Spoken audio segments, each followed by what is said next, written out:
God, I love it when a woman does something right. Beautiful. Very well read.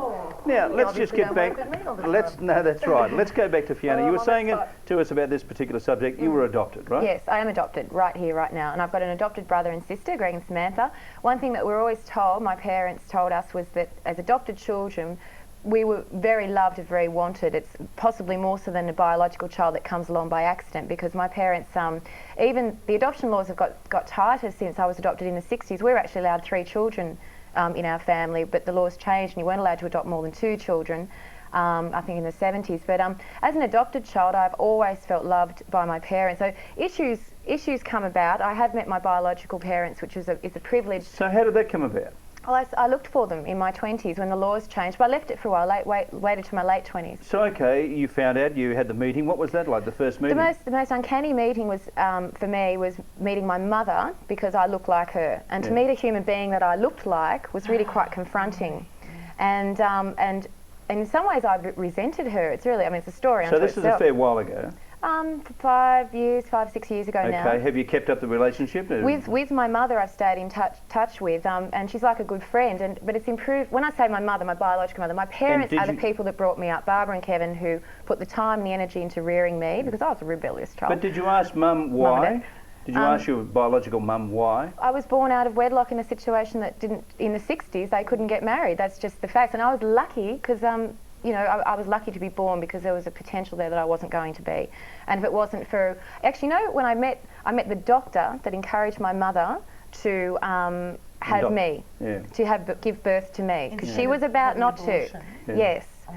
And when I met him, in many ways I felt like I was meeting my biological father, because he was the reason I was alive. Because I nearly wasn't. And what about your biological father? You've never met him? Never? Met him, but he has a family and he has his own life, and I respect that. It's meeting my biologicals for me was about answering some questions about who I was as an individual. It amazed me how much you inherit genetically. I even had the same mannerisms as my biological mother, though my mother who brought me up, who's my real mother, the one that brought me up, obviously we have similar, you know, speech mannerisms and this and that. Does your mother have tattoos? No. So you're different in that department? Both mothers support my choice in the way I express myself. But it wasn't always this easy. I have to say, I mean, I'm 34 now, so I have the luxury of saying, yes, I get along great with my parents that brought me up and my biologicals, because I met my biologicals as an adult, you know, and it's different. And I'm lucky, I'm privileged that I have a happy ending. A lot of kids don't. But having said that, I really support adoption, foster children, but not just fostering babies and adopting little babies, but what about the kids who are 3 and 4 and even, God forbid, 9 and 12, who need parents and who need people to love them. So what I plan to do, because I am delaying having babies, is I would like to have a biological child for the experience, but I consider that I will have an equally meaningful relationship with the children that I choose to adopt. Why are you delaying it? Which I will be doing. Why are you delaying it? Is it because of what happened in the past? No, because I'm working and you know, my life's beginning, and in my 30s I've got a lot to do, and you know, when Clint asks me to marry him, we'll talk about it. But you've only been going out with him for 2 weeks. No, 5 months. 5 months? He's going to get paid out so badly down at the club. That long.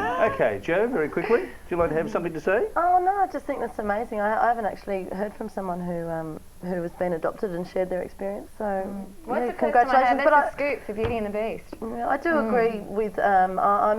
The guy I'm marrying has a child from a previous marriage. And how old's the child? She's 5. Okay. And I do agree with Fiona that you can just be just as close to someone who isn't your biological child as you can. And even who's older, who's not the cute little cuddly wuddly baby, but a child that has a personality, has opinions forged by different parental upbringing than perhaps you've given. But that's the challenge, you know, and I really do hope that one day I'll be able, you know, be entitled to, if they loosen up the laws, to adopt older children. It really needs to see that loosening of laws for you to be able to do what you want. I mean, you have a lot of love to give and you want to take on these children, but get to 40 and it actually becomes incredibly hard to do it. Can I say something on that? Because I mean, first of all, we have very few kids available for adoption at the early stages. That's why they try to limit it. The second thing is, you can adopt older children, but you've got to recognise that they exist in other situations as well. Very good point, Eva. Unfortunately, we have run out of time. That's all the time we have for today. Thank you to all the beauties, to Eva, yes, the old ball basher herself, Prue, Jo, Rebecca, Fiona, and the lovely Tara, who I'll marry if much will ever give me a divorce, which she won't ever do. $100,000, $1 million I could get off the Women's Weekly. Farewell, everybody. We'll see you next time on Beauty and the Beast.